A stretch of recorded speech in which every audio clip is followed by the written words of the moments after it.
দেশের বাজারে এক মাসের মাথায় বাড়ল এলপিজির দাম। ভোক্তা পর্যায়ে ৭০ টাকা বাড়িয়ে ১২ কেজির এলপিজি সিলিন্ডারের দাম ১,৫৯৮ টাকা নির্ধারণ করা হয়েছে। রোববার বিকেলে বাংলাদেশ এনার্জি রেগুলেটরি কমিশন বিইআরসির এ ঘোষণা দেয়। সংস্থাটি জানায়, বিশ্ববাজারে কাঁচামাল বিউটেন ও প্রোপেনের দাম বেড়ে যাওয়ায় দেশে এলপিজির দাম বৃদ্ধি করা হয়েছে। এছাড়া যানবাহনে ব্যবহৃত অটো গ্যাস লিটার প্রতি ৩ টাকা ২৭ পয়সা বাড়িয়ে ৭৩ টাকা ৬৭ পয়সা নির্ধারণ করা হয়েছে। নতুন দাম রোববার সন্ধ্যা থেকেই কার্যকর হবে।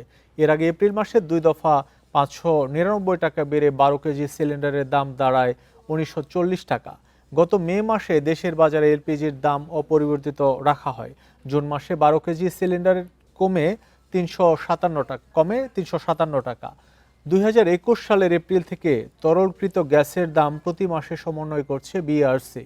নির্ধারিত দামেই বাইরে এসব পণ্য বিক্রি না করার নির্দেশ দেয় সংস্থাটি, যদিও বাজারে তা কার্যকরের দুর্বলতা রয়েই গেছে।